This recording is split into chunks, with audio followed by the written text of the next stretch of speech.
Welcome to Hyderabad express TV. Today headlines. అయోధ్యలో ఓడించాం, ఇక గుజరాత్ వంతు రాహుల్ గాంధీ.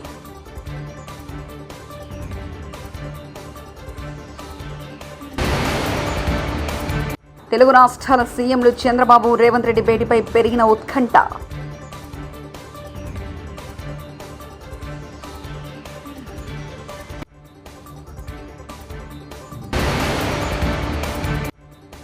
వారాహి దీక్ష విరమించిన డిప్యూటీ సీఎం పవన్ కళ్యాణ్.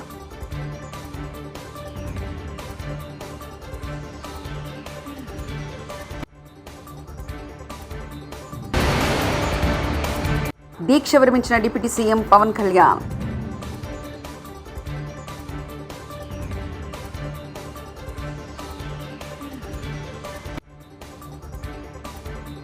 అయోధ్యలో బీజేపీని ఓడించినట్లే గుజరాత్లోనూ బీజేపీని నరేంద్ర మోదీని కలిసికట్టుగా ఓడిస్తామని కాంగ్రెస్ సీనియర్ నేత రాహుల్ గాంధీ అన్నారు. రామ్ మందిరం ఆధారంగా బీజేపీ చేపట్టిన ఉద్యమాన్ని అయోధ్యలో ఇండియా కూటమి ఓడించిందని అహ్మదాబాద్లో శనివారం నాడు ఏర్పాటు చేసిన పార్టీ కార్యకర్తల సమావేశంలో ఆయన తెలిపారు. राम मंदिर की अयोध्या की मूवमेंट थी, सही बात. शुरुआत अडवाणी जी ने की थी, रथ यात्रा हुई थी, उसमें आपने अडवाणी जी को रथ पे देखा था. कहा जाता है कि नरेंद्र मोदी जी ने उस यात्रा में अडवाणी जी की मदद की थी. इनकी शुरुआत वहां हुई, राइट? ठीक है. रथ यात्रा चली और पार्लियामेंट में मैं सोच रहा था कि उन्होंने राम मंदिर का इनॉग्रेशन किया और राम मंदिर के इनॉग्रेशन में अदानी जी दिख गए, अंबानी जी दिख गए, मगर गरीब व्यक्ति वहां कोई नहीं दिखा. आपने देखा होगा, टीवी पे देखा आपने. अब उसका नतीजा बताता हूं. पार्लियामेंट में मैं यहां बैठता हूं, यहां पे अयोध्या के एमपी बैठते हैं. देखा आपने उनका चेहरा, इंडिया गठबंधन के हैं, है ना. मैंने उनसे पूछा कि भैया आप मुझे एक बात समझाओ, ये बीजेपी ने अपनी पूरी पॉलिटिक्स अयोध्या की पॉलिटिक्स थी. चुनाव के पहले इन्होंने राम मंदिर का इनॉग्रेशन किया, राम भगवान को पॉलिटिसाइज करने की कोशिश की, मीडिया में फैला दिया.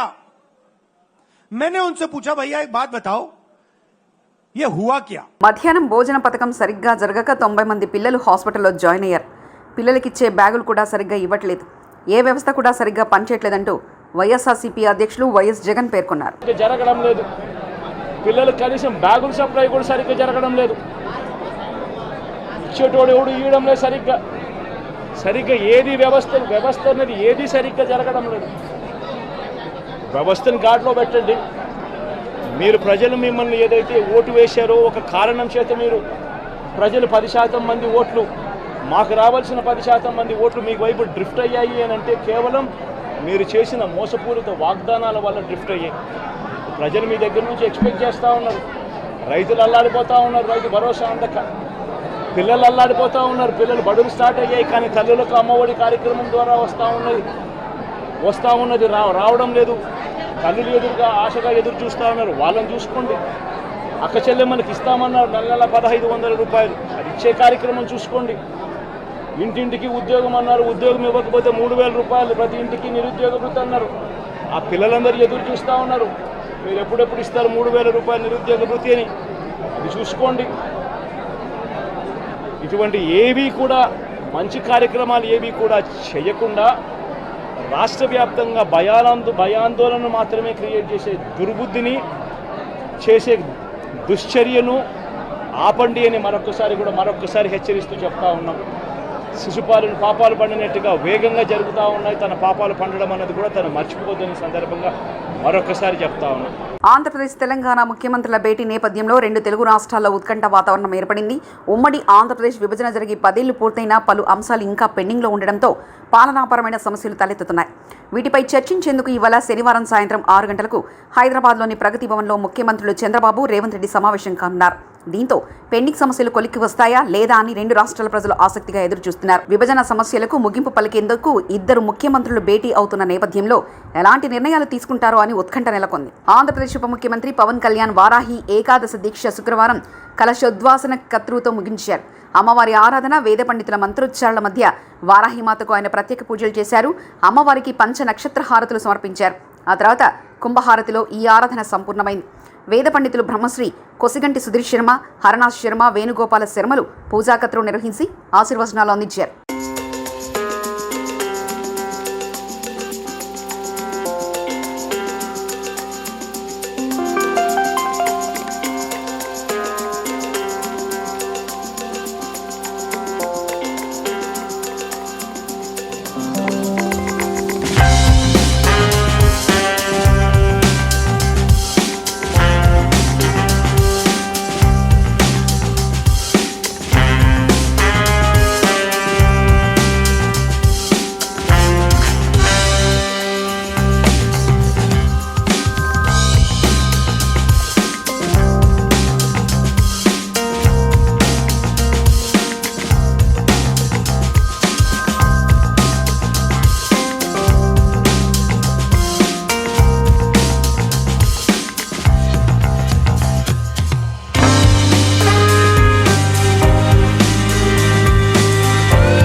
దశాబ్ద కాలంగా ఉన్న విభజన సమస్యలకు చరమగీతం పాడేలా తెలుగు రాష్ట్రాల ముఖ్యమంత్రుల సమావేశాలు జరగాలని భాజపా ఎంపీ రఘునందనరావు ఆకాంక్షించారు.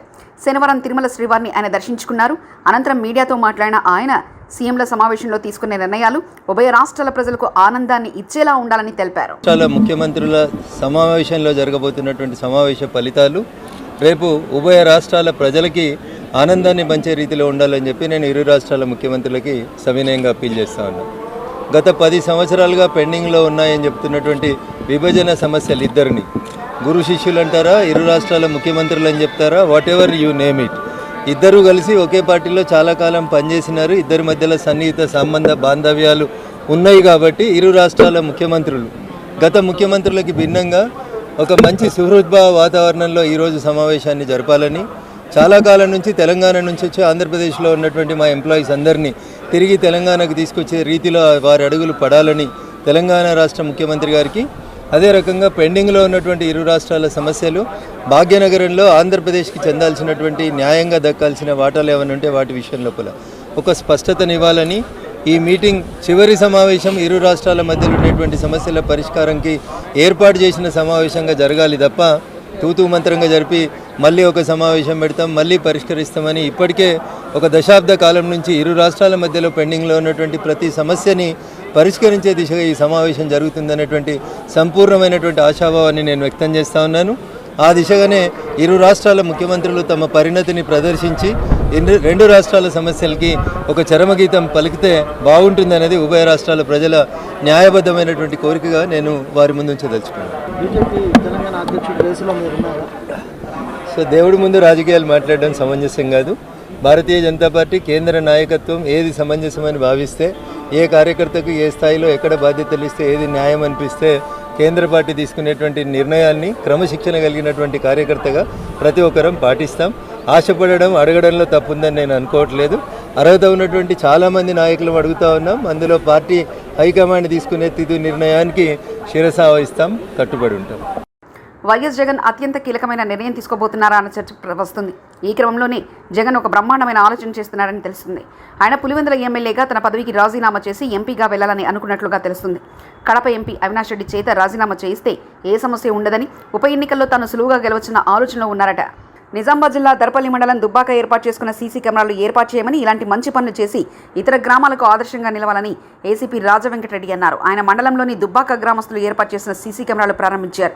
గ్రామస్తులందరూ కలిసి వీడీసీ ఆధ్వర్యంలో స్వచ్ఛంగా 3,10,000 డబ్బులను పోగు చేసి గ్రామంలోని ప్రధాన కోడెల్లో సీసీ కెమెరాలు ఏర్పాటు చేయడం జరిగింది. టెక్నాలజీని మనం వాడుకుంటేనే ఏదైనా నేరం జరిగినప్పుడు కూడా మాకు ఎంతో అంత క్లూ దొరుకుతుంది కాబట్టి కేసులు మేము తొందరగా పరిష్కరించడానికి అవుతుంది. కాబట్టి మీ అందరికీ ఏంటంటే ఈ కెమెరాస్ ఏవైతే ఉన్నాయో పెట్టినారు బాగానే ఉంటుంది.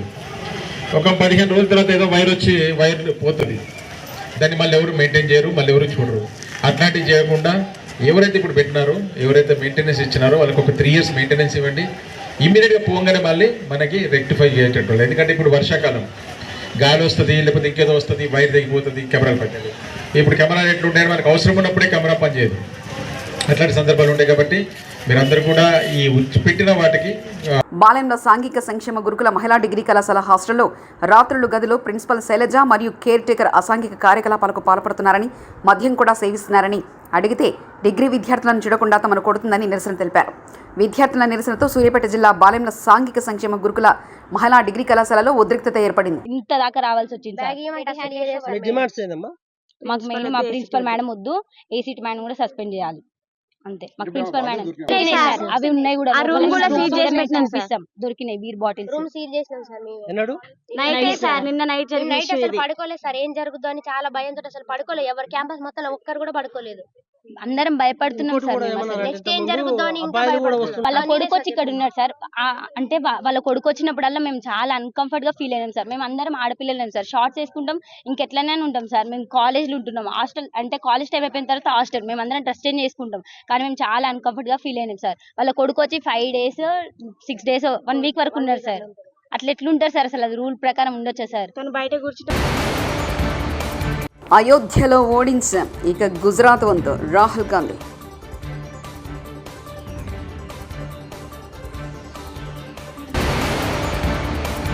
తెలుగు రాష్ట్రాల సీఎంలు చంద్రబాబు, రేవంత్ రెడ్డి భేటీపై పెరిగిన ఉత్కంఠ.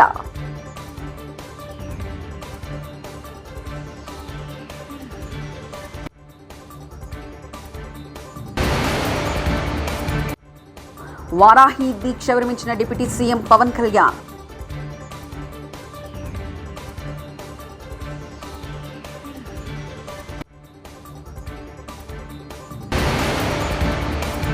దీక్ష విరమించిన డిప్యూటీ సీఎం పవన్ కళ్యాణ్.